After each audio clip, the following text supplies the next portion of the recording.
Hello everyone, আজকের ক্লাসে আমরা দেখব যে কিভাবে আমরা শপিফাইয়ের মাধ্যমে ইমেইল মার্কেটিং করতে পারি। তো ইমেইল মার্কেটিং বিষয়টা আসলে কি? দেখুন, আমি যদি একটা এক্সাম্পল দিয়ে আপনাদেরকে বলি, ধরুন যে সামনে ঈদ আসছে।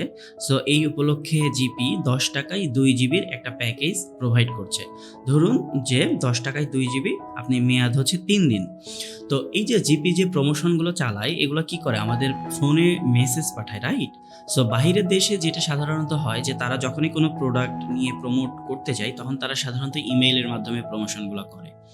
তো জিপি যেটা আপনার ফোনের মেসেজের মাধ্যমে করলো, সেটাকে জাস্ট ফোনের মেসেজে চিন্তা না করে আপনি এইভাবে চিন্তা করুন তো, যে গ্রামীণ ফোন যখনই কোনো একটি অফার প্রোভাইড করছে, তখন আপনাকে ইমেইলের মাধ্যমে জানাচ্ছে। ওকে, তো এই বিষয়টাকেই বলা হয় আসলে ইমেইল মার্কেটিং। যে কোনো একটা প্রোডাক্ট বা কোনো একটা সার্ভিসের প্রমোশন আমরা কিসের মাধ্যমে করব? আমরা ইমেইলের মাধ্যমে করব, যেটাকে বলা হয় ইমেইল মার্কেটিং।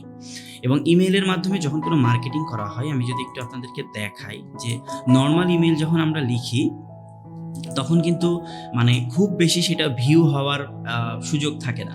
বাট আমরা যদি একটু টেমপ্লেট আকারে একটু সুন্দর মতো করে ডিজাইন করে পাঠাই, তাহলে সেখান থেকে কিন্তু সেল হওয়ার পসিবিলিটি বেশি থাকে। তো আমরা যদি গুগলে এসে ইমেল টেমপ্লেট লিখে সার্চ করি, দেন এখানে ইমেজেস অপশনসটি সিলেক্ট করি, তাহলে দেখুন এখানে আমরা বেশ কিছু ইমেল টেমপ্লেট দেখতে পাচ্ছি। সো আমি এটিকে open link in new tab,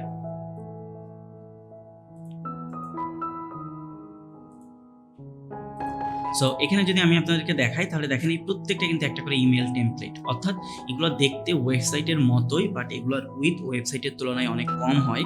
সাধারণত এটা 550 থেকে 650-র মধ্যে হয়ে থাকে। এবং দেখুন এই চমৎকার ইমেলগুলো যখন আপনার ইমেইলে আসবে, আপনি যখন ডিটেলসে পড়বেন, তখন কিন্তু মানে সেল হওয়ার পসিবিলিটিসগুলো বেশি থাকে। ওকে, তো আজকের লেসনে আমরা তাহলে দেখি যে শপিফাইয়ের সাথে কিভাবে আমরা ইমেলটিকে ইন্টিগ্রেট করতে পারি। তো এই কাজটি করার জন্য আমরা এখান থেকে হোমে চলে আসি। আমাদের যে শপিফাই যে স্টোর আছে, সেখানে হোমে আসছি। দেন এখান থেকে সেটিংস এই অপশনসটিতে ক্লিক করে অ্যাপ নামে একটি অপশনস আমরা পাবো। So getting cards, plan, billing, এখানে আমরা দেখছি যে আচ্ছা এখানে নেই। ওকে, হোম, অর্ডারস, কন্টেন্ট, এই যে সো অ্যাপস, এখানে এসে যদি অ্যাড অ্যাপস এই জায়গাটিতে ক্লিক করি, করে আমরা যে কোনো অ্যাপ এখান থেকে অ্যাড করতে পারবো। সো এখানে যে অ্যাপগুলো আছে তার বাহিরে যদি আপনার কোনো অ্যাপ লাগে, তাহলে শপিফাই অ্যাপ স্টোর এই অপশনসটি সিলেক্ট করবেন।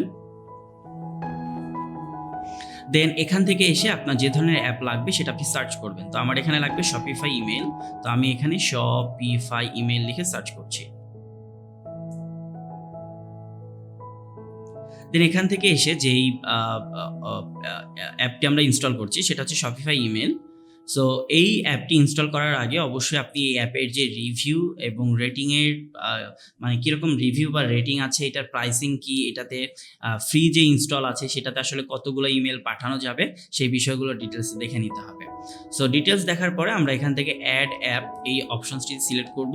তাহলে শপিফাই ইমেল এই অ্যাপ আপনার শপিফাই স্টোরের সাথে ইন্টিগ্রেট হয়ে যাবে। দেখেন এই যে এখানে বলছে যে আপনার শপিফাইয়ের যে স্টোর আছে সেটা ইমেলের সাথে আপনি অ্যাড করবেন কিনা। তো আমি এখান থেকে সেই ইনস্টল অ্যাপ এই অপশনসটি সিলেক্ট করছি, তাহলে এখানে অ্যাপটি শপিফাই স্টোরের সাথে কানেক্ট হয়ে যাবে। ওকে, সো এখান থেকে যদি আমরা দেখি, তাহলে দেখুন এখানে কিন্তু শপিফাই যে অ্যাপটি রয়েছে, শপিফাই ইমেল যে অ্যাপটি রয়েছে, সেটা সাকসেসফুলি আপনার শপিফাই স্টোরের সাথে কানেক্ট হয়ে গেছে। সো আজকের লেসনে আমরা দেখেছি যে ইমেল টেমপ্লেট বিষয়টা কি, শপিফাই স্টোরের সাথে কিভাবে আমরা ইমেল অ্যাড করতে পারি, যাতে করে পরবর্তী লেসনগুলোতে কিভাবে ইমেল টেমপ্লেট তৈরি করতে হয়, কিভাবে ইমেল ক্যাম্পেইন রান করতে হয়, এই বিষয়গুলো নিয়ে আমরা ডিটেলস আলোচনা করতে পারি।